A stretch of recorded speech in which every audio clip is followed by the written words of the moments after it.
మా latest videos కోసం మా ఈ తెలుగు న్యూస్ ఛానల్ సబ్స్క్రైబ్ చేసి గంట సింబల్ యాక్టివేట్ చేసుకోండి. ఈరోజే పవిత్ర కార్తీక సోమవారం, పరమేశ్వరుడికి ఇష్టమైన రోజు. ఈరోజు ఏం చేసినా చేయకపోయినా రాత్రి 12 లోపు ఈ వీడియో చూస్తే చాలు, ఈ కథలు వింటే చాలు. ఈశ్వరుడి అనుగ్రహం కలుగుతుంది, జన్మజన్మల పాపాలు పోతాయి, కోటి జన్మల మహాపుణ్యం వస్తుంది. ఈశ్వరుడి అనుగ్రహంతో సకల ఐశ్వర్యాలు సిద్ధిస్తాయి. మీ దశ మారిపోతుంది, మీకు అన్ని శుభాలే జరుగుతాయి. ముందుగా ఈరోజు సోమవార వ్రత కథను వింటే చాలు, అదృష్టం మీ తలుపు తడుతుంది, పాపాలన్నీ కూడా పోయి కోటి జన్మల పుణ్యం వస్తుంది. పూర్వకాలంలో ఆంధ్రదేశాన గౌమతి తీరంలో ఒక కుగ్రామంలో ఒక నిరుపేద బ్రాహ్మణుడు నివసిస్తూ ఉండేవాడు. అతని పేరు శివయ్య, అతని భార్య పేరు రాజేశ్వరి. వాళ్ళు కడు నిరుపేదలు. చాలా కాలానికి ఆ దంపతులకు ఒక కొడుకు కూతురు జన్మించారు. ఆ దంపతులు వారిని అల్లారు ముద్దుగా పెంచుకున్నారు. కానీ దారిద్ర్యం వల్ల ఆ బిడ్డల్ని సరిగ్గా సాకలేకపోతున్నామే అని ఆ దంపతులు నిరంతరం బాధపడుతూ ఉండేవారు. రాను రాను ఆ బిడ్డలు పెరిగి పెద్దవారవుతూ ఉన్నారు. వారి ఆలనా పాలన, ముద్దు మురిపాలు తీర్చుకొను స్తోమత రాను రాను దుర్భరమైపోసాగింది. ఒకనాడు ఆ దంపతులు తమ దుస్థితిని గురించి బాధపడుతూ ఉండగా శివయ్య భార్యతో, ఈ దారిద్ర్య అవస్థ భరించలేకున్నాము, నేను తిరుపతికి వెళ్ళి స్వామి దర్శనం చేసుకొని అక్కడే ఏదైనా పని చూసుకొని డబ్బు సంపాదించుకు వస్తానన్నాడు. అందుకు భార్య రాజేశ్వరి కూడా అంగీకరించింది. బిడ్డలను జాగ్రత్తగా చూసుకోమని భార్యకు చెప్పి శివయ్య తిరుపతికి కాలినడకన బయలుదేరాడు. వెళ్ళగా వెళ్ళగా వానికి మార్గ మధ్యమందు ఒక ముసలి బ్రాహ్మణుడు తారసపడ్డాడు. ఎక్కడికి వెళ్తున్నావని శివయ్యను ప్రశ్నించాడు. శివయ్య తన దీనస్థితిని వివరించి డబ్బు సంపాదనకు తిరుపతి వెళ్తున్నానని చెప్పాడు. అతని మాటలు విన్న వృద్ధుడు, ఓయి వెర్రివాడా, నీవు తిరుపతి వెళ్ళినంత మాత్రాన, స్వామి దర్శనం చేసుకున్నంత మాత్రాన డబ్బు సంపాదించుకోగలవా? నీ దారిద్ర్యం పోయి నీకు సకలైశ్వర్యాలు కలిగి నువ్వు నీ భార్య బిడ్డలు సుఖపడేలాగా చేయగల వ్రతం ఒకటి ఉన్నది, అది చెప్తాను, శ్రద్ధగా విను. భక్తితో ఆ వ్రతం ఆచరించి తరించు అన్నాడు. అయ్యా, మీరు నా పాలిట దేవుడిలాగా తారసపడ్డారు.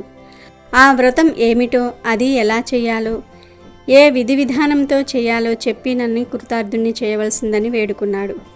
వాళ్ళిద్దరూ ఒక చెట్టు నీడకు చేరి కూర్చున్నారు. శివయ్యతో ఆ వృద్ధుడు ఈ విధంగా చెప్పసాగాడు. పూర్వం వంగదేశాన్ని సూరసేనుడనే మహారాజు పరిపాలిస్తూ ఉండేవాడు.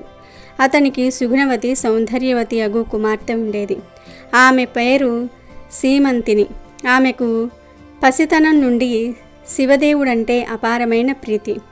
భక్తితో నిరంతరం పూజలు పునస్కారాలు చేస్తూ ఉండేది. యాజ్ఞవల్యముని సతి మైత్రేయి ఈ సంగతి తెలుసుకొని ఆ రాకుమారి వద్దకు వెళ్ళి సోమవార వ్రత మహత్యాన్ని, ఆ వ్రత విధానాన్ని తెలియజెప్పింది. ఆనాటి నుండి రాకుమారి సీమంతిని సోమవార వ్రతాన్ని భక్తి శ్రద్ధలతో చేస్తూ ఉండేది. సదాశివుని దివ్య కథలను వింటూ ఆయన ముందే భక్తి ప్రవర్తులను పెంచుకుంటూ విద్యాబుద్ధులను ఆరితేరుతూ యుక్త వయసులోకి వచ్చింది. అంగదేశానికి చేరువలో గల అంగదేశాన్ని ఇంద్రసేనుడనే రాజు పరిపాలిస్తూ ఉన్నాడు.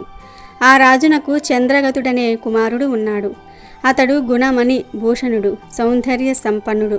యుక్త వయసు వచ్చిన ఆ సుగుణ రాకుమారునకు వివాహం చేయు నిమిత్తం విప్రులకు వాని చిత్రపటాన్ని తగిన రాకుమార్తెలను అన్వేషించుటకు అన్య రాజులకు పంపించాడు. వాళ్ళు దేశ దేశాలు తిరిగి వంగదేశం చేరారు. రాజదర్శనం చేసుకుని తాము వచ్చిన పనిని నివేదించి తమ రాకుమారుని చిత్రపటాన్ని రాజుకు అందజేశారు. రాజు ఆ పటాన్ని అంతఃపురంలో రాకుమార్తెకు చూపించుటకై పంపించాడు. ఆ పటాన్ని చూసిన రాకుమారి సీమంతిని తన అంగీకారాన్ని తెలియజేసింది. ఇరు వర్గాల వారు ఎంతగానో ఆనందించారు. ఒకానొక శుభదినాన వారి వివాహం చేశారు. ఆ దంపతులు అన్యోన్య అనురాగాలతో జీవిస్తూ ఉన్నారు. అన్యోన్య అనురాగాలతో జీవిస్తున్న ఆ దంపతుల జీవితంలో విధి వక్రించింది. ఒకనాడు చంద్రాంగదుడు తన మిత్రులతో కలిసి నౌకా విహారానికి బయలుదేరాడు. కొంత దూరం పోయేసరికి ప్రకృతి తన ప్రళయ రూపాన్ని చూపించింది. తీవ్రమైన పెను తుఫాను గాలులతోనూ సుడిగుండాలతోనూ సముద్ర కెరటాలు ఉవ్వెత్తున లేస్తూ సముద్ర జలాన్ని అల్లకొల్లోలం చేసాగాయి. ఆ సముద్ర పెను తుఫానులో చంద్రాంగదుడు నౌక చిక్కుకుపోయి అతలాకుతలమై మునిగిపోయింది. ఆ నౌకలోని వారందరూ కూడా నీటిలో మునిగిపోయి ఆర్తనాదాలు చేస్తూ అసూలు బాశారు. చంద్రాంగతుడు మాత్రం తనకు దొరికిన చిన్న కొయ్య ముక్కను పట్టుకుని ప్రాణరక్షణకై పలు ప్రయత్నాలు చేయసాగాడు. ఇంతలో అతనికి కొంత దూరంలో మనిషి తలతోనూ పాము శరీరంలోనూ ఉన్న నాగకన్య కనిపించింది. ఆమె ముఖం అద్భుత సౌందర్యంతో విలసిల్లుతూ వర్ణింపనలని జడకాని అందంతో వెలిగిపోతున్నది. చంద్రగతునికి ఆమె ముఖం అత్యంత ఆకర్షణీయంగాను, శరీరం మాత్రం మిక్కిలి భయంకరముగాను తోచింది. ఏమి చేయడానికి తోచక అట్లే చూస్తూ ఉండిపోయాడు. ఆ నాగకన్య చంద్రగతుణ్ణి తన తోకతో చుట్టి పట్టుకుని తన లాగలోకానికి తీసుకుని వెళ్ళిపోయింది. తన ప్రభువైన తక్షకుని ముందు నిలబెట్టింది. అంతటా తక్షకుడు, రాకుమారి, ఎవరీ రాకుమారుడు? ఎందుకు నా ముందు నిలబెట్టావు? నీవేమైనా ఇతనిని ప్రేమించితివా అని ప్రశ్నించి తన దివ్య దృష్టితో చంద్రగతుని వృత్తాంతమును పూర్తిగా తెలుసుకున్నాడు. అంతటా నాగకన్యతో, ఓ నాగసుందరి, ఇతడు సామాన్యుడు కాడు, మహాపతివ్రతయగు సీమంతిని యొక్క భర్త. ఆ మహాపతివ్రత యొక్క పాతివ్రత్య మహిమ వలన ఇతను ఇంకా చావక మిగిలి ఉన్నాడు. ఆమె నుండి మనకు ముప్పు రాకముందే నీవు ఇతడిని తీసుకుని వెళ్ళి భూలోకంలో విడిచిపెట్టి రమ్ము. ఆమె సోమవార వ్రత నిరతురాలు, ఆమె శివభక్తురాలు అయినందువలన ఇతను మనకు చిక్కిన ప్రాణాలతో ఉన్నాడు. ఇక ఇతనిని భూలోకంలో విడిచిపెట్టిరా అని నాగకన్యను ఆజ్ఞాపించాడు. వీరి మాటలు వింటున్న చంద్రాగతుడు ఏమి పాలుపోక బిత్తరపోయి చూస్తూ ఉన్నాడు. వానిని చేరి, రాకుమారా, కలవరపడకు, నీ భార్య భక్తి వలన నీవు ప్రాణాలతో మాకు చిక్కావు. నీవు చనిపోయే ఉంటున్నా నీ భార్య నమ్మలేక నీవు వస్తావని నిరీక్షిస్తుంది. నిన్ను నీ రాజ్యానికి చేరువలో భూమిపై విడిచిపెడతారు, వెంటనే బయలుదేరు అని అతనికి అమూల్యమైన కానుకలిచ్చి సాగనంపాడు తక్షకుడు. సీమంతిని తన భర్త వెళ్ళిన నౌక మునిగిపోయిందని, అందరూ చనిపోయారని విన్నా తన భర్త బ్రతికే ఉన్నాడన్న నమ్మకంతో అతడు క్షేమంగా తిరిగి రావాలని శివదేవుణ్ణి ప్రార్థిస్తూ ఎదురు చూస్తూ ఉన్నది. ఎంతకు భర్త జాడ తెలియక, హే జనని పార్వతీదేవి, మిమ్మల్ని నిరంతరం పూజించినందుకు ఇదేనా మీ కరుణ? నా భర్త ఎక్కడ ఉన్నా ఎలా ఉన్నా సత్వరం ఇక్కడకు చేర్చి నన్ను నా మాంగళ్యాన్ని కాపాడవలసిందని అహోరాత్రులు అన్నహారాలు ముట్టకుండా శివదేవుణ్ణి ఆరాధన చేస్తున్నది. ఒకనాటి రాత్రి పార్వతీదేవి ఆమెకు కలలో సాక్షాత్కరించి, సీమంతిని, కలవరపడకు, నీ భర్త సజీవుడై ఉన్నాడు, అతి త్వరలో నీ చెంతకు రానున్నాడు అని చెప్పి అంతర్ధానమయ్యింది. కలలో అందున ప్రాతకాలపు స్వప్నంలో దేవి సాక్షాత్కరించి పలికిన పలుకులు వృధా కావని ధైర్యం తెచ్చుకుని భర్త కొరకు ఎదురు చూస్తూ ఉన్నది. ఆ మరునాడు ఆమె సోమవార వ్రతాన్ని ఆచరించి ప్రసాదాన్ని కళ్ళకద్దుకునే సమయానికి చంద్రాంగతుడు మణిమయ రత్నాలతో ఆమె కన్నుల ముందు సాక్షాత్కరించాడు. దేవి, నీ వ్రత మహత్యం వలనే బ్రతికి బయటపడ్డాను. నాగకన్యలు నన్ను రక్షించి తమ రాజు వద్దకు తీసుకుపోగా ఆ మహనీయుడు నీ వృత్తాంతమంతా కూడా తన దివ్య దృష్టితో చూసినవాడై వారిని హెచ్చరించి అపూర్వమైన కానుకలతో నన్ను భూమికి సాగనంపాడు అని చెప్పాడు. ఓ విప్రోత్తమ, వింటివి కదా శివదేవుని వ్రత మహిమ. నీవు నీ గ్రామానికి వెళ్ళి నీవు నీ భార్య సోమవార వ్రతము శివదేవుని ఆరాధన చేసి మీ ఇతిబాధలు తప్పించుకుని సుఖశాంతులతో సిరి సంపదలతో వర్ధిల్లవలసిందన్నాడు.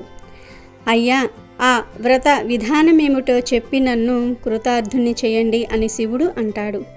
ఉదయమే లేచి స్నానం చేసి గృహాన్ని ముగ్గులతో తీర్చిదిద్ది ఈశాన్య భాగాన పీఠంపై శివదేవుని పటాన్ని ఉంచి దీపాన్ని వెలిగించి అష్టోత్తర శతనామాలతో మారేడు దళాలతో శివుణ్ణి ఆరాధించి కొబ్బరికాయ కొట్టి ధూప దీప నైవేద్యాలు ఉంచి కొబ్బరి ముక్కలలో పంచదారను గాని బెల్లం స్వామికి నివేదించి కథ చెప్పుకొని ఆ ప్రసాదాన్ని అందరికీ పంచిపెట్టి మీరు కళ్ళకు అద్దుకొని తీసుకోవాలి.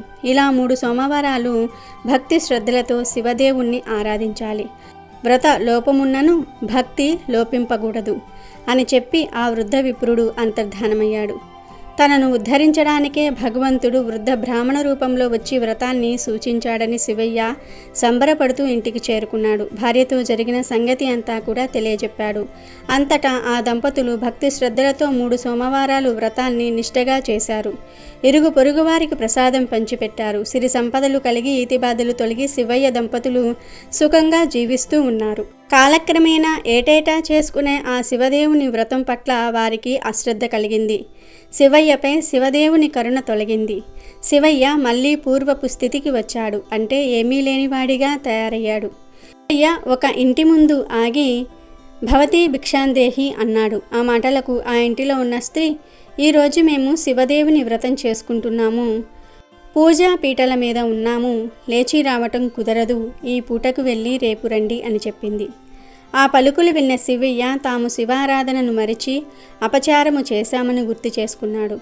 తిన్నగా నదికి వెళ్ళి స్నానం చేసి ఇంటికి వచ్చి పూజాపీఠంపై కూర్చొని శివదేవునికి పూజ చేశాడు. అపచారం జరిగింది, మన్నించమని వేడుకున్నాడు.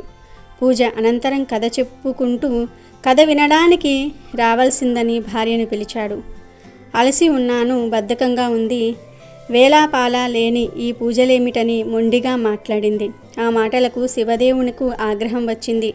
అందువల్ల ఆమెకు చూపు మందగించింది. ఇది గమనించిన శివయ్య భార్యను మందలించి, చూశావా, శివదేవుని పట్ల మనం నిర్లక్ష్యం చూపటం వల్ల మనకెటువంటి దుస్థితి సంప్రాప్తిస్తుందో.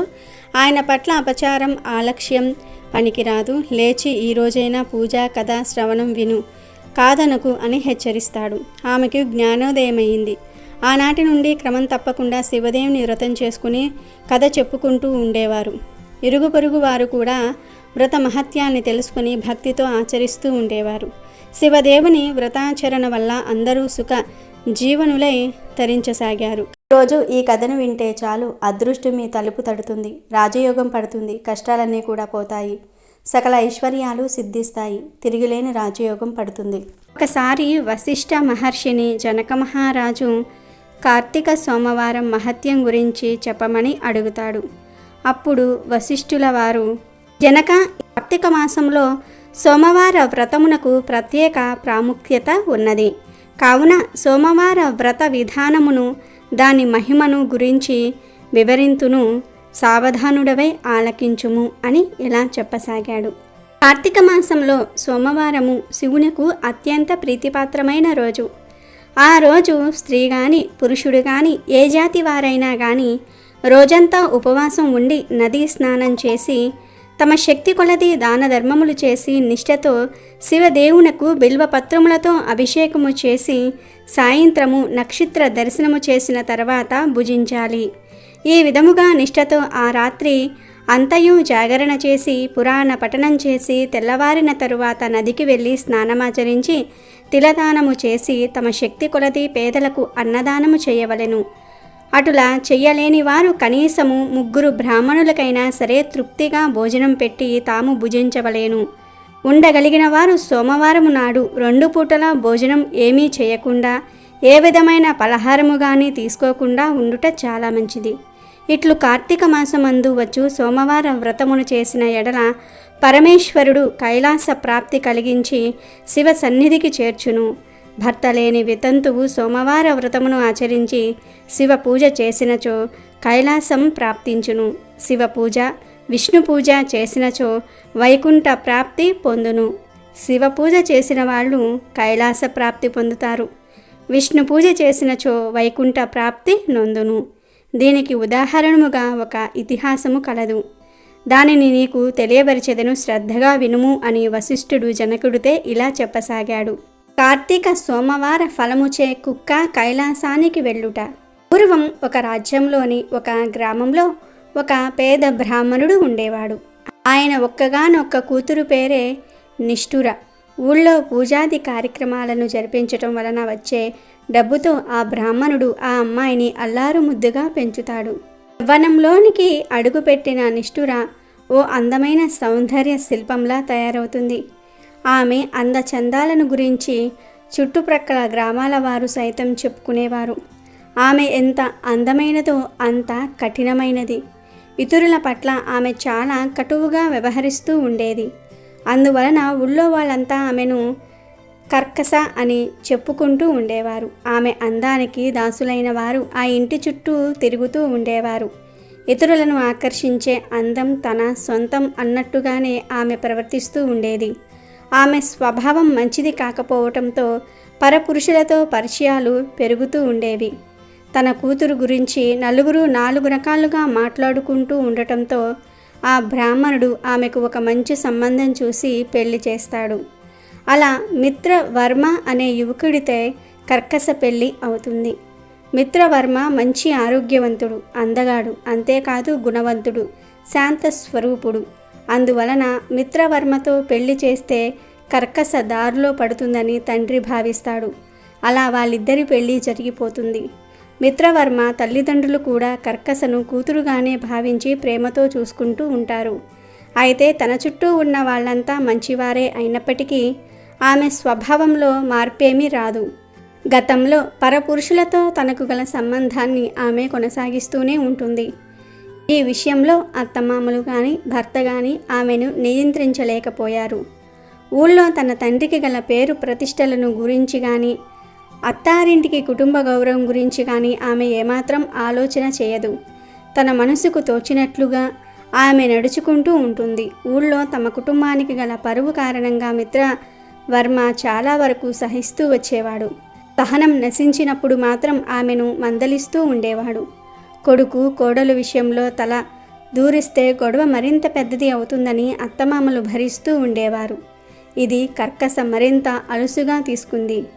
కర్కస ధోరణి శృతి మించుతూ వెళ్తోంది.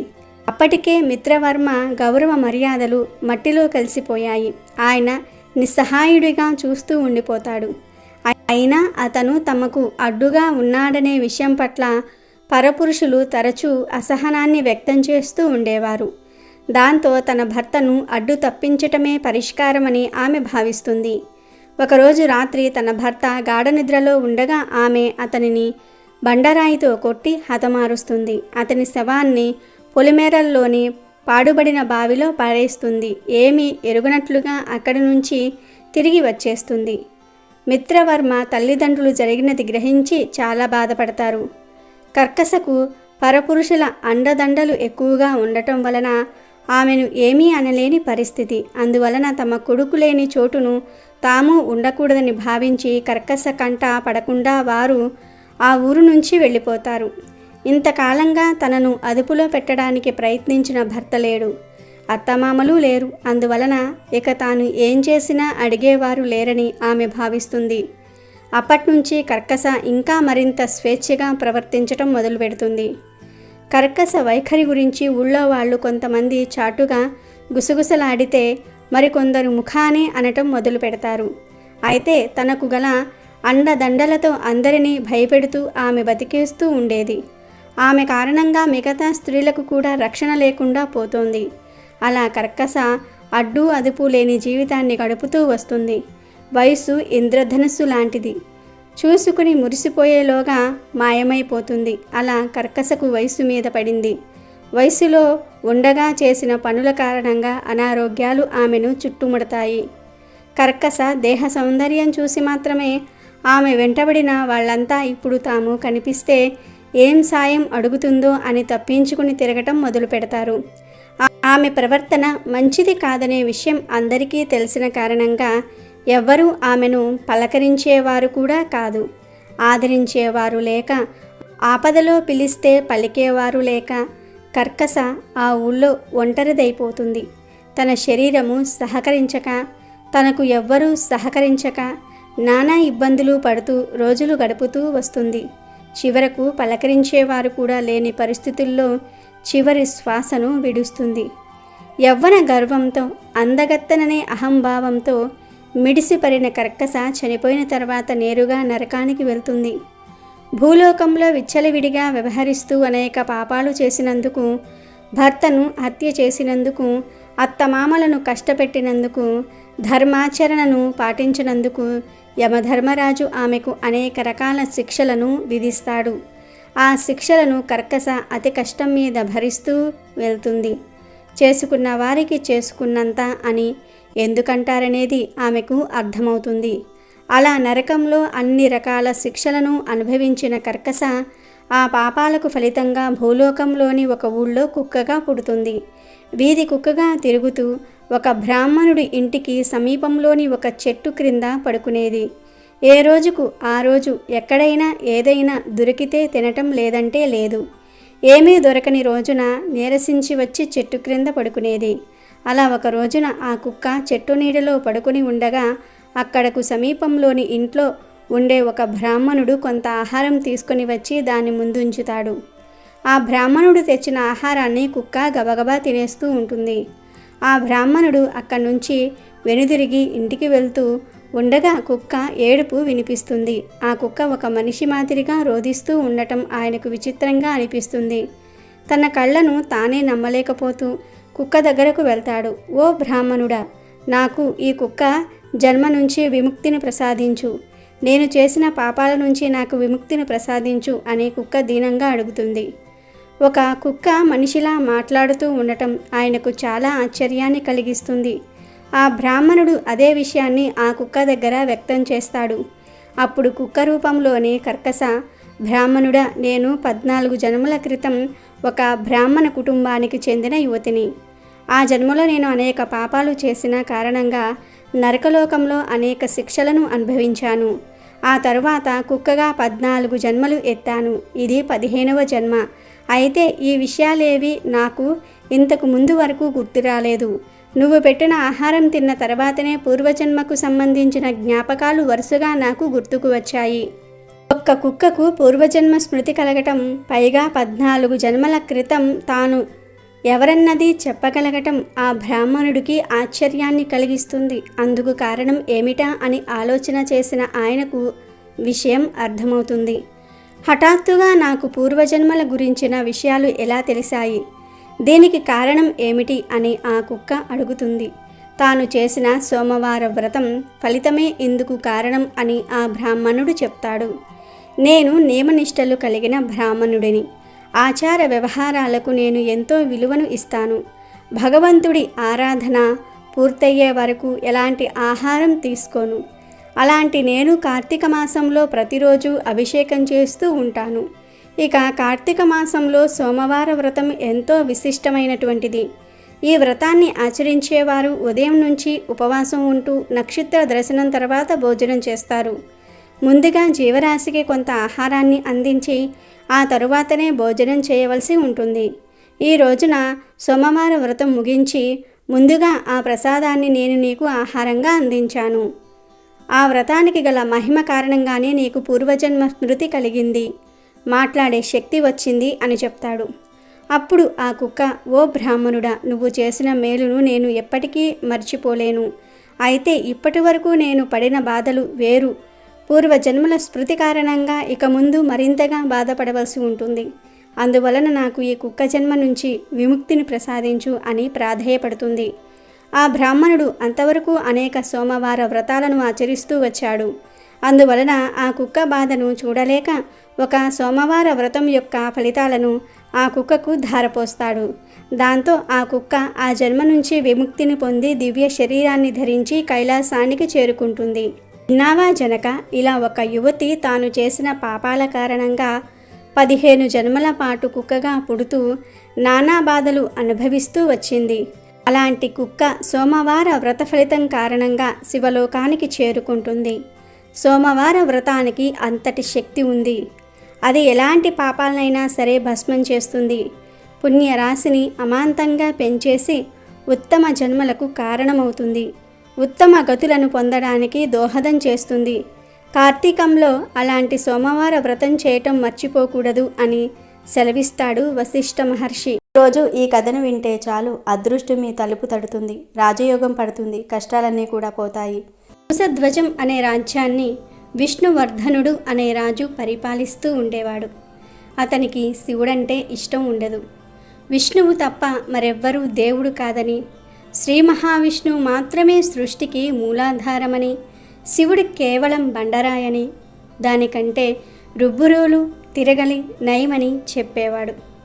ఆ రాజ్యంలో ఎట్టి పరిస్థితుల్లోనూ శివపూజ చేయడానికి వీల్లేదని శాసనం కూడా చేశాడు. దీంతో ప్రజలందరూ కూడా శివపూజ మానేశారు. శివాలయాల్ని శాశ్వతంగా మూసివేశారు. అలా ఆలయం మూసి శివుడికి ఘోరమైన అవమానం చేశానని రాజు అనుకున్నాడు. నిత్యం వైష్ణవాలయాల్లో ధూప దీప నైవేద్యాలతో కలకలలాడేలాగా చేశాడు. అంతేకాదు, ప్రత్యేకంగా శివుణ్ణి తిట్టడానికి తన ఆస్థానంలో కవులను కూడా ఏర్పాటు చేసుకున్నాడు. వారు ప్రతినిత్యం శివ నింద చేస్తూ ఆ రాజును ఆనందింపచేస్తూ అతని నుంచి ధనం, కనక, వస్తు, భూదానాలను పొందుతూ ఉండేవారు. అదే రాజ్యంలో పీనకపాణి అనే ఒక మహాశివభక్తుడు ఉండేవాడు. అతను నిత్యం రహస్యంగా శివ పూజ చేసేవాడు. పూజ చెయ్యకుండా ఏ పని ప్రారంభించేవాడు కాదు. ఈ శివభక్తుని గురించి రాజుకి తెలిసింది. రహస్యంగా శివుణ్ణి పూజిస్తున్నాడని తెలుసుకున్న రాజు వెంటనే పీనాకపాణిని తన ఆస్థానానికి పిలిపించాడు. సంజాయిషి ఇవ్వవలసినదిగా కోరాడు. అప్పుడు పీనాకపాణి శివుడే ఆది అంతం, సృష్టి యావత్తు శివమయమై ఉన్నది, మనమంతా కూడా శివుని ఉదరంలో ఉన్నాం, అలా తన గర్భంలో పెట్టుకుని కాపాడుతున్న తండ్రి శివుణ్ణి పూజించటంలో తప్పేంటి అని రాజుని అడిగాడు. దానికి ఆ రాజు కోపంతో ఊగిపోతూ, శివుడు ఒక బిచ్చగాడు, అతని వద్ద కేవలం భిక్ష పాత్ర తప్ప మరేదీ లేదని, పైగా శివుడు ఉండేది శ్మశానంలో, అలాంటి బిచ్చగాడిని పూజించే వాళ్ళందరూ కూడా బిచ్చగాళ్లే, నా రాజ్యంలో బిచ్చగాళ్ళు లేరు, అందరూ ధనవంతులే, విష్ణు పూజ చేయటం వలనే అందరూ సిరి సంపదలతో తులతూగుతూ ఉన్నారు, ఇప్పటికైనా బిచ్చమెత్తుకునే ఆ భగవంతుణ్ణి వదిలి సిరి సంపదలు ఇచ్చే శ్రీహరిని కొలువు అని అన్నాడు విష్ణువర్ధనుడు. దానికి పీనాకపాణి, ప్రభు మీరు చెప్పినట్లు శివుడు భిక్షగాడే, ఆయన ఆది భిక్షువు, ప్రజల పాపాలను తను భిక్షగా తీసుకుని వారికి పుణ్యాన్ని అనుగ్రహించే భిక్షగాడు, ఆయన శ్మశాన రుద్రుడు, పుట్టిన ప్రతి జీవి చివరికి చేరుకునేది ఆయన నివాసం ఉండే శ్మశానానికే తప్ప మరెక్కడికి కాదు. మీరైనా నేనైనా మీ రాజ్యంలో అందరూ ధనవంతులే అంటున్నారు, వారు ఆ ధనాన్ని సంపాదించింది కూడా శివనింద చేయటం వల్లనే కదా, వారు ధనవంతులు అవ్వడానికి కారణం కూడా శివుడే కదా, అంటే శివుడే వారికి సిరి సంపదలను ఇచ్చాడు, అలాంటి శివుణ్ణి మీరు కూడా ప్రార్థించండి అన్నాడు పీనాకపాణి. ఆ మాటలు విని విష్ణువర్ధనుడు మరింతగా రెచ్చిపోయాడు.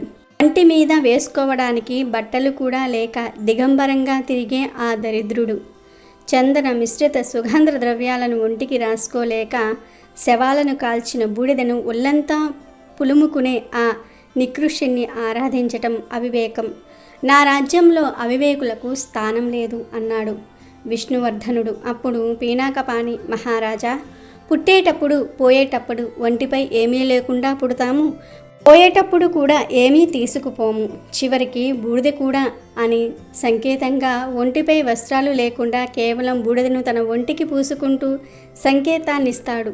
తోనే కాదు, పత్రాలతోనే కాదు, తన నెత్తిన చెంబు నీరు పోసిన రాయి రప్పలు పెట్టి అర్చించినా కూడా ఆ శివుడు సమానంగా చూస్తాడు. అంతటి పరమయోగిని అవివేకునిగా భావించేవారే అవివేకులు అన్నాడు పీనాకపాణి. అయితే నేటి నుండి నీ శివుణ్ణి నువ్వు రాళ్లతోనే పూజించు, శివుణ్ణి నువ్వు ప్రతినిత్యం రాళ్లతో కొడుతూ పూజించు, ఆ శివుని వలె నువ్వు కూడా దిగంబరంగానే ఉండు, భస్మాన్ని పూసుకుని తిరుగు, ఆ శివుడు వచ్చి నిన్ను రక్షిస్తాడో లేదో చూస్తా, నేను నీకు విధించే శిక్ష అన్నాడు అవివేకంగా విష్ణువర్ధనుడు. దానికి పీనాకపాణి మారు మాట్లాడకుండా ఆ శిక్షను అనుభవించేందుకు సిద్ధపడ్డాడు. రోజు శివుణ్ణి రాళ్లతోనే పూజించేవాడు పీనాకపాణి.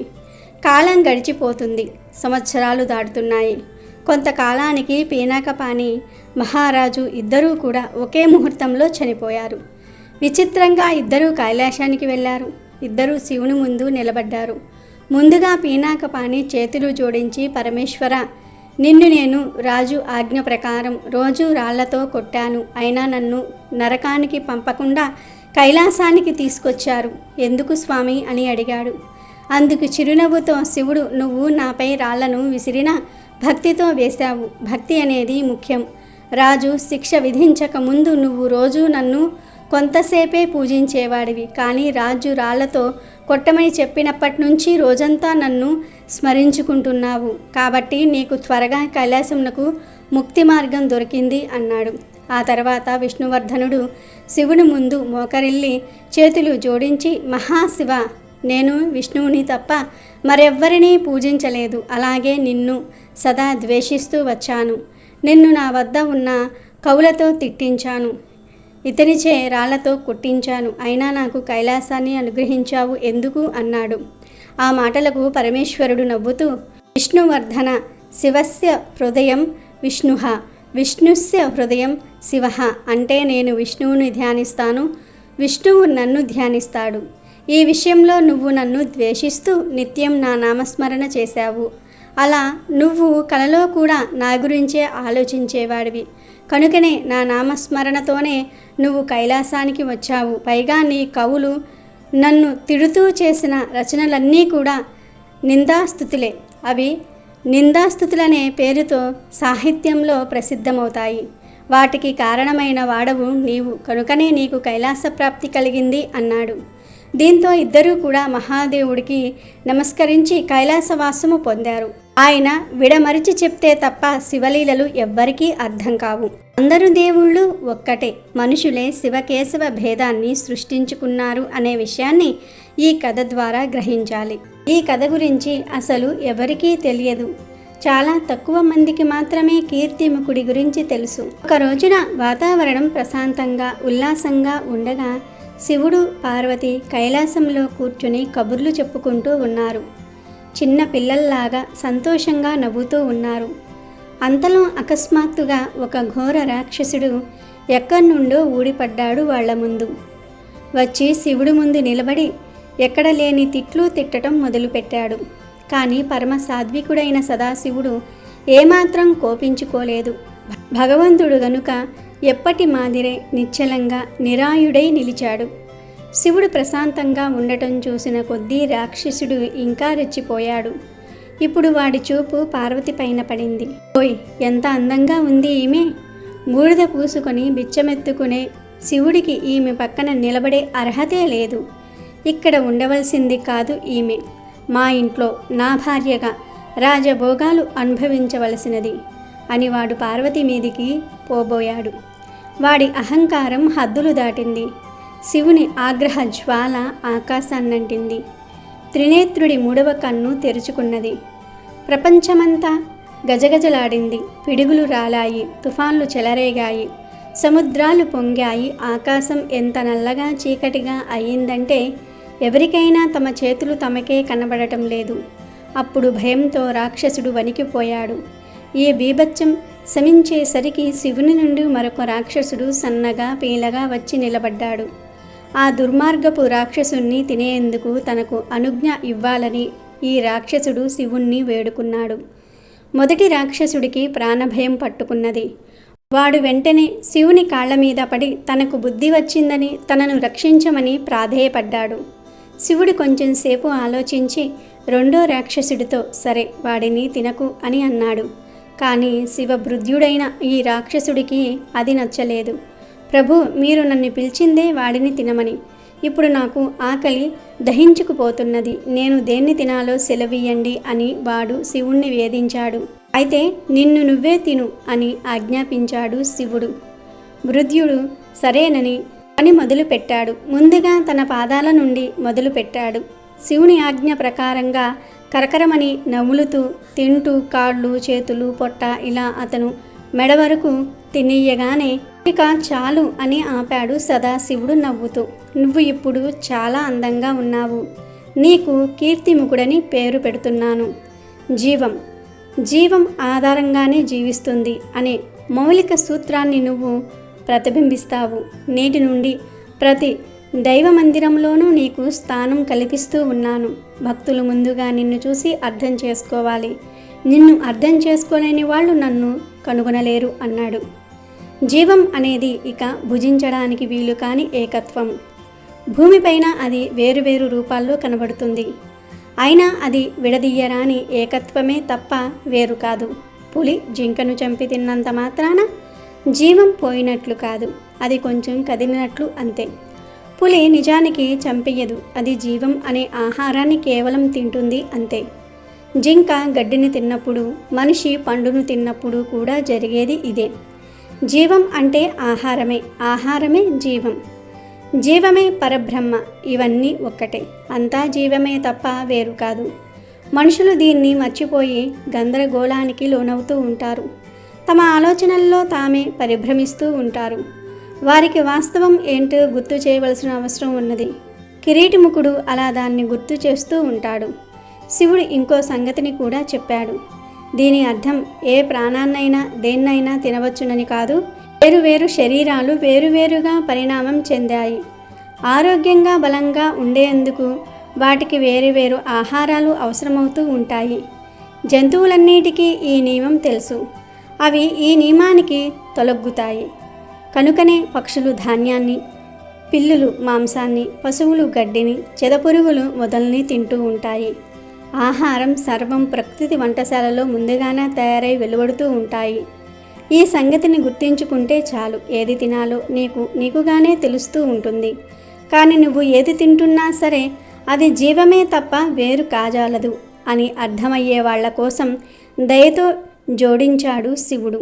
అలాగే ఈరోజు కార్తీక మాసంలో చేసే దీపారాధన ఎంత విశేషమైనదో తెలిపే ఈ పవిత్ర కథను వింటే మీకు తిరగలేని రాజయోగం పడుతుంది.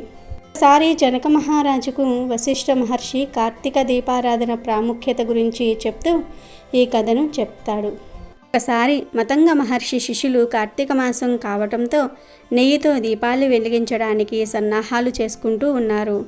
అయితే కొంచెం ఎత్తుగా ఉన్న పీటపై దీపాలు వెలిగిస్తే కాంతి చాలా దూరం వెళ్తుందని, అప్పుడు ఆ దీపాల దర్శనం చేసుకున్న వారి పాపాలు నశిస్తాయని భావిస్తారు. దీపాలు బాగా ఎత్తులో పెట్టడానికి ఏం చేయటమా అని బాగా ఆలోచన చేస్తారు. ఒక కొయ్య దుంగ వంటిది అయితే బాగుంటుందని భావించి దానికోసం వెతుకులాట మొదలు పెడతారు. అలా గాలిస్తున్న వారికి ఒక స్తంభము దొరుకుతుంది. ఆ స్తంభము తాము అనుకున్నంత ఎత్తులో ఉంది. నేలపై కుదురుగా నిలుస్తుంది. అందువలన దానిపై దీపాలు వెలిగించాలని నిర్ణయించుకుంటారు. ఆ స్తంభమును తీసుకుని వచ్చి శుభ్రం చేసి ఆ రాత్రి దానిపై కార్తీక దీపాలు వెలిగిస్తారు. ఆ దీపాలకు నమస్కరించుకొని ఆ తర్వాత పురాణ కాలక్షేపంలో పడిపోతారు. దీపాలు చాలాసేపు వెలిగిన తర్వాత ఆ స్తంభము ఒక్కసారిగా పెద్ద శబ్దం చేస్తూ పేలిపోతుంది. రెండుగా చీలిన ఆ స్తంభంలో నుంచి ఒక దివ్య పురుషుడు బయటకు వస్తాడు. ఆ శబ్దానికి పరిగెత్తుకు వచ్చిన మహర్షి శిష్యులు దివ్య పురుషుణ్ణి ఆశ్చర్యంగా చూస్తారు. ఆయన ఎక్కడి నుంచి వచ్చాడో తెలియని అయోమయానికి లోనవుతారు. నీవెవరు, ఎక్కడి నుంచి వచ్చావు, నీ కథ ఏమిటి అని అడుగుతారు. అప్పుడు ఆ దివ్య పురుషుడు తన గురించి వారికి చెప్పటం మొదలు పెడతారు. ఓ ముని శ్రేష్ఠులారా, క్రితం జన్మలో నేను ఒక బ్రాహ్మణుణ్ణి. కానీ అలా ఎప్పుడూ నేను ప్రవర్తించలేదు. ఆచార వ్యవహారాల పట్ల శ్రద్ధ, భగవంతుడి పట్ల భక్తి, శాస్త్రాల పట్ల నమ్మకం లేనివాడిని. ఎప్పుడూ కూడా నేను పురాణ పఠనం చేయలేదు. పురాణ శ్రవణం అనేది ఎరుగను. నిజం చెప్పాలంటే అసలు ఆ ధ్యాసే ఉండేది కాదు. తీర్థయాత్రలకు ఎక్కడికి వెళ్ళలేదు.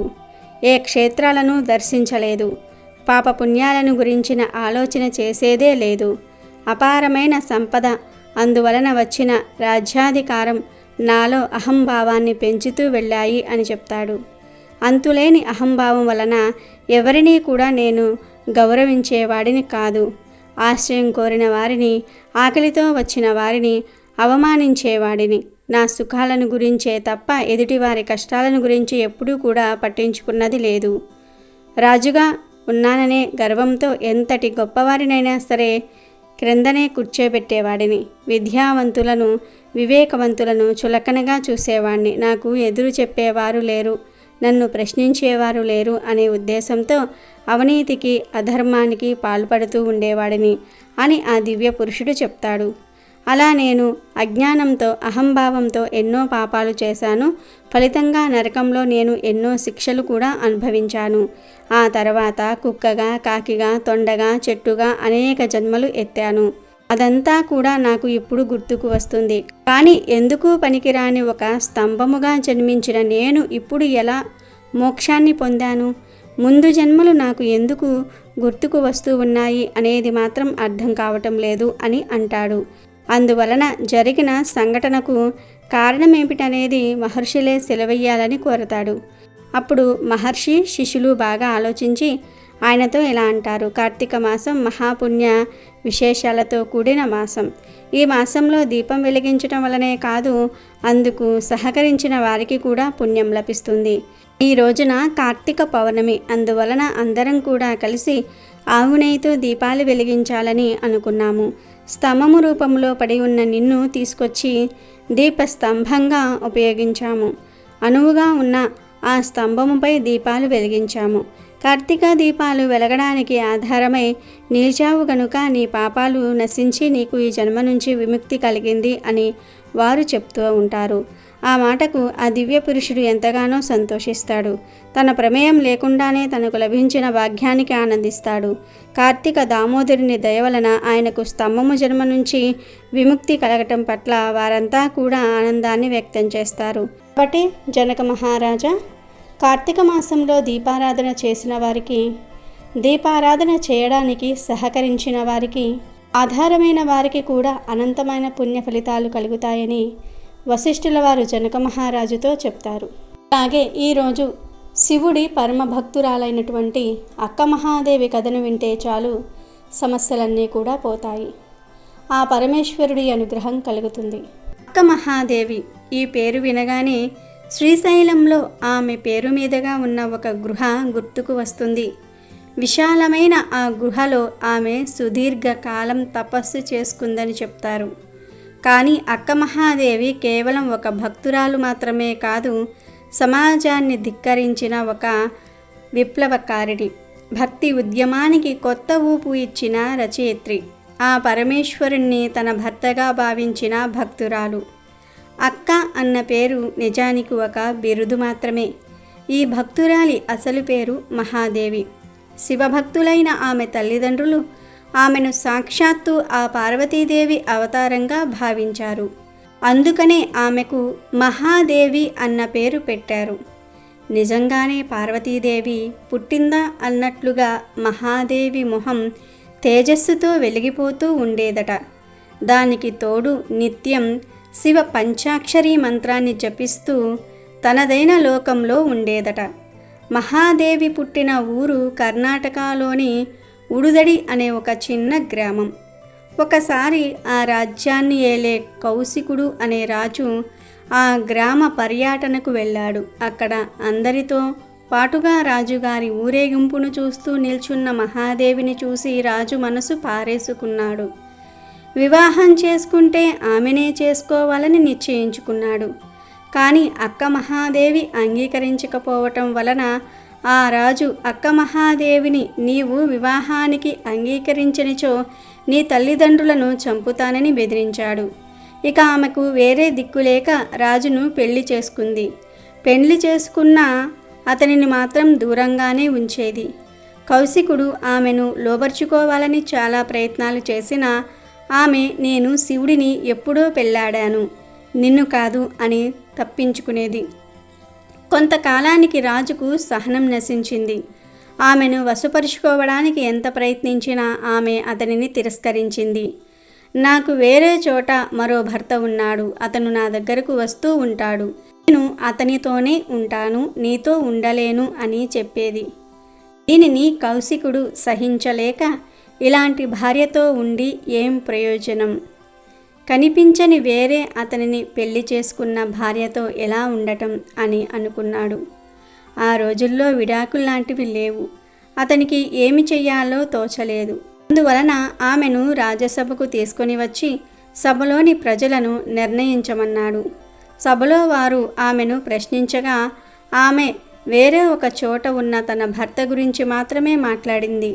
ఆమె శివుడే తన భర్త అని అంతలా నమ్మింది. సభలో ఉన్న ప్రజలందరి ముందు ఆమె తన భర్త మరొక చోట ఉన్నాడని చెప్పటంతో కౌశికుడు చాలా కోపగించుకున్నాడు.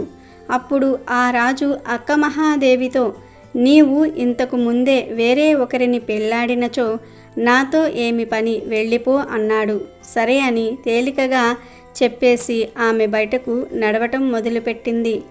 ఆమె అలా ప్రశాంతతతో తేలికగా తనను వదిలి వెళ్ళగలగటం చూసిన రాజు తనలోని కోపం వల్ల హీనంగా, నీవు ధరించిన వస్త్రాలు, నగలు నావే, వాటిని కూడా విడిచి వెళ్ళు అన్నాడు. నిండు సభలో యుక్త వయసులో ఉన్న అక్క మహాదేవి అన్నిటినీ విసర్జించి నగ్నంగా బయటకు వెళ్ళింది. ఆ రోజు నుండి ఆమె బట్టలు ధరించడానికి నిరాకరించింది. దీనివలన సమస్యలు రావచ్చని చాలామంది ఆమెను బట్టలు ధరించమని నచ్చజెప్పిన జీవితాంతం ఆమె వివస్త్రగానే జీవించి ఒక ఋషిగా గుర్తింపబడింది. ఆమె చిన్నతనంలోనే మరణించిన ఆ కొద్ది కాలంలోనే శివుని మీద కొన్ని వందల అద్భుత పద్యాలను రచించింది. ఆమె భక్తి ఎలాంటిదంటే ప్రతిరోజు శివుణ్ణి, శివా నాకు ఎలాంటి ఆహారం అందకుండా చెయ్యి, నేను ఆహారం తీసుకుంటే నా శరీరం తృప్తి చెందుతుంది, నా వేదన ఏమిటో నా ఈ శరీరానికి తెలియదు, నేను నీలో ఐక్యం కావాలని పడే ఈ తపన నా శరీరాన్ని కూడా పడని, అందువలన ఏ ఆహారం నా వద్దకు రానీకు, ఎప్పుడైనా ఒకవేళ నా చేతిలోకి ఆహారం వస్తే అది నా నోటిలోనికి చేరేలోపే దానిని మట్టిలో పడవెయ్యి, ఆ మట్టిలో పడిన దానిని అవివేకినైన నేను తీసుకునే లోపే ఒక శునకము వచ్చి తీసుకుపోయేటట్లు చెయ్యి అని అర్థించేది. అది ఆమె ప్రతిరోజు చేసే ప్రార్థన. ఇది ఆమె శివభక్తి. అయితే ఆమె కర్ణాటక నుండి శ్రీశైలం వచ్చినట్లు, అలాగే శ్రీశైలం పరిసర ప్రాంతాల్లో మరణించినట్లు తెలుస్తుంది.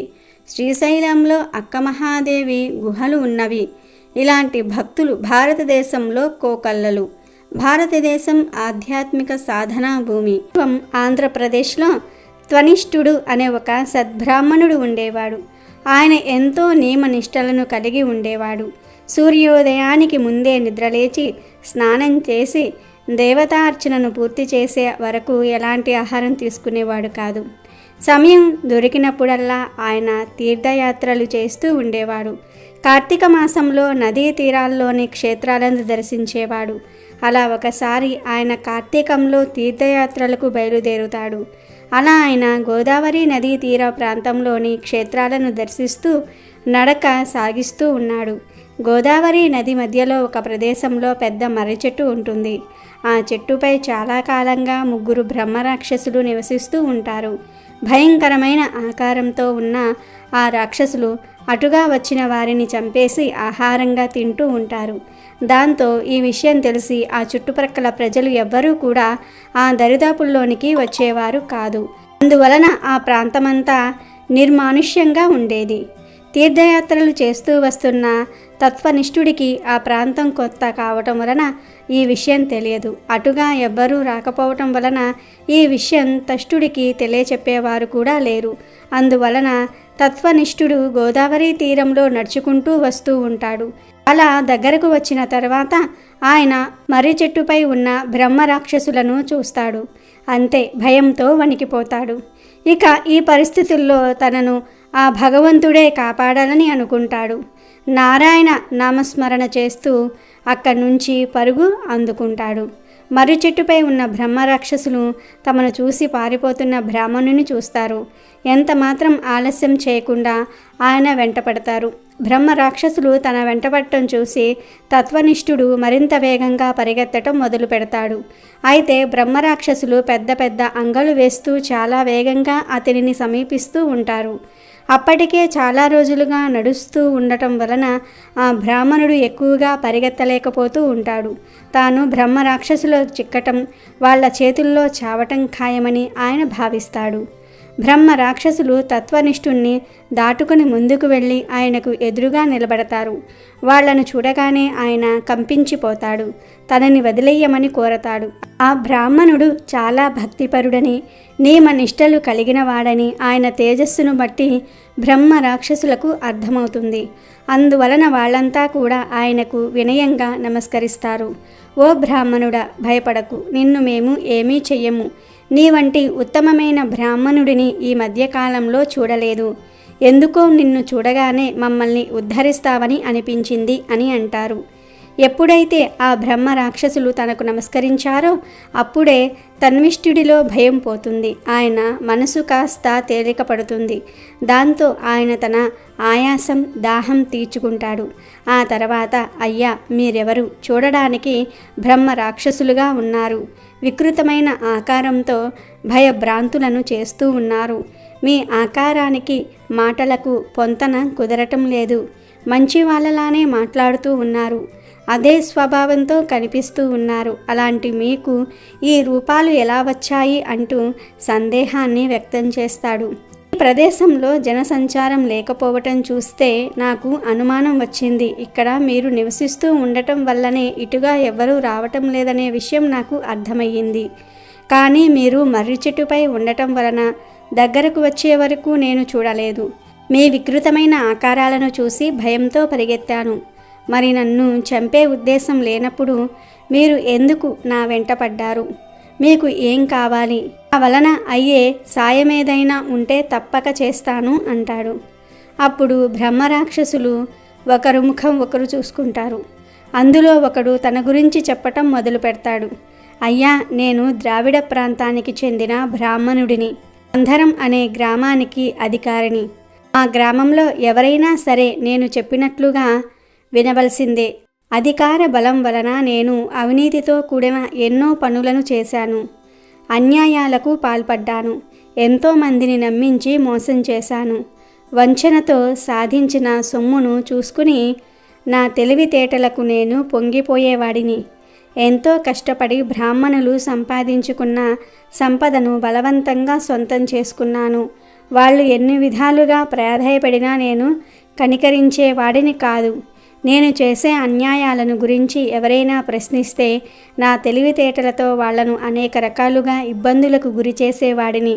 తోటి బ్రాహ్మణులను నేను ఎప్పుడూ గౌరవించలేదు.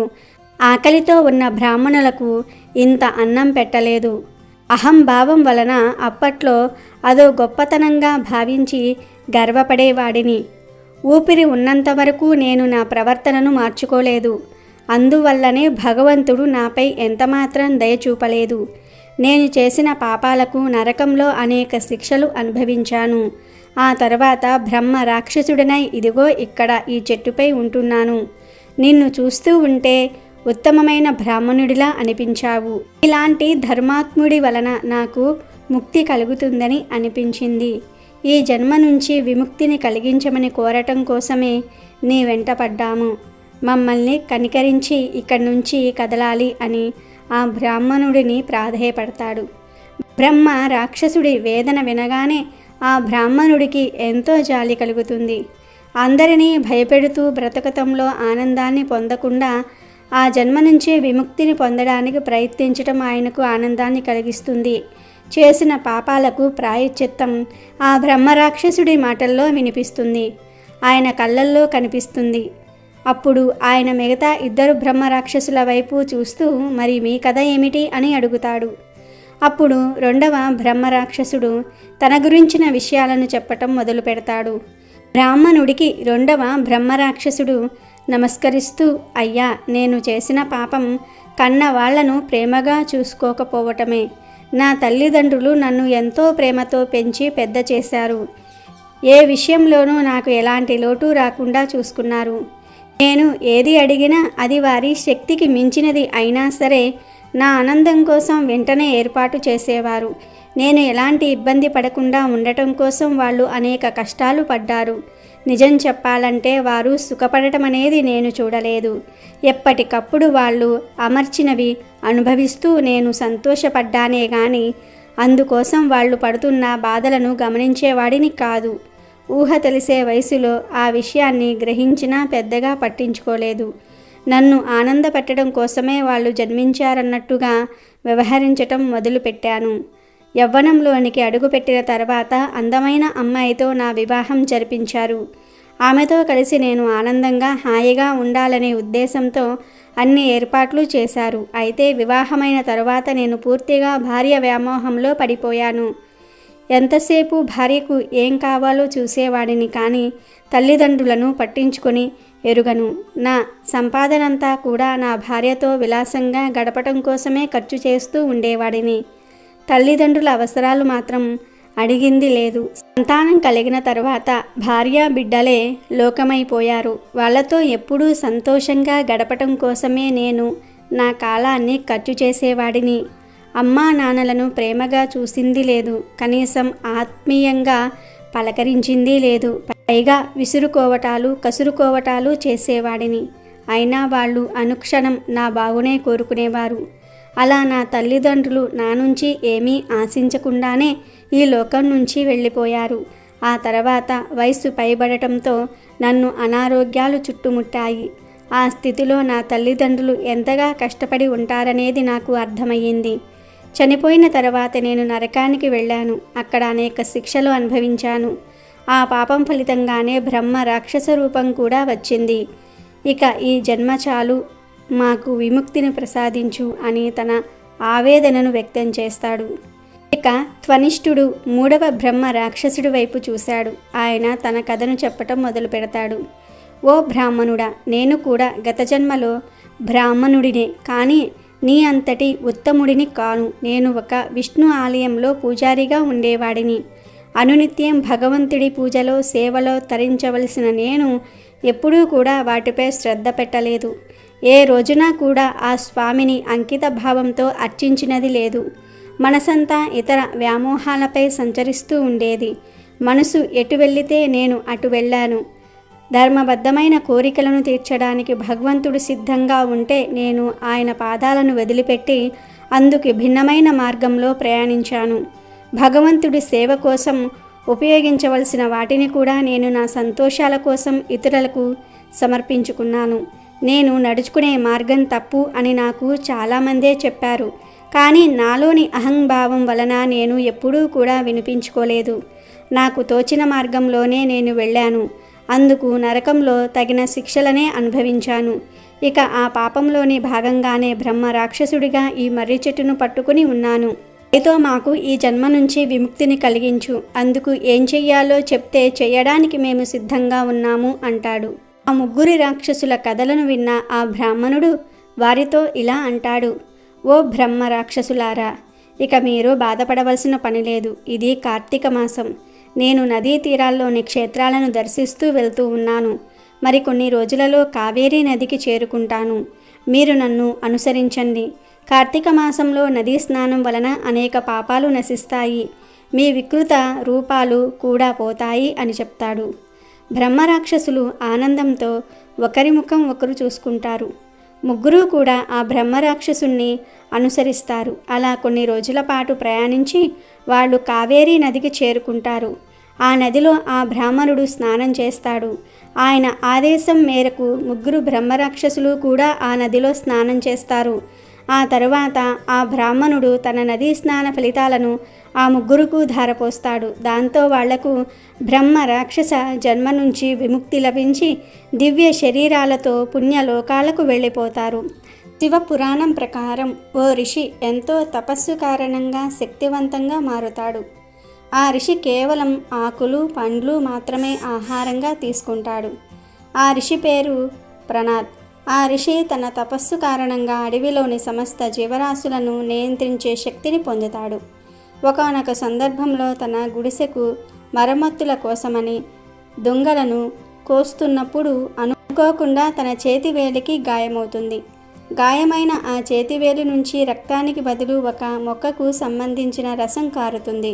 దీంతో తన శరీరమంతా కూడా రక్తానికి బదులు చెట్ల రసంతో నిండిపోయిందని భావిస్తాడు. ప్రపంచంలోనే తానే అత్యంత పవిత్రమైన వ్యక్తినని నమ్ముతాడు. అందుకు చాలా గర్వపడతాడు కూడా. ఆ ఋషిని గమనించిన శివుడు అతని వద్దకు మారువేషంలో వెళ్తాడు. ప్రణాద్, ఎందుకంత సంతోషంగా ఉన్నావని అడుగుతాడు. అతను చెప్పింది విన్నాక మొక్కలు చెట్లు కూడా కాలిపోయాక చివరకు మిగిలేది బూడిదేనని శివుడు అతనితో అంటాడు. ఆ వెంటనే తన చేతి వేలిని తీసుకొని చూపిస్తాడు.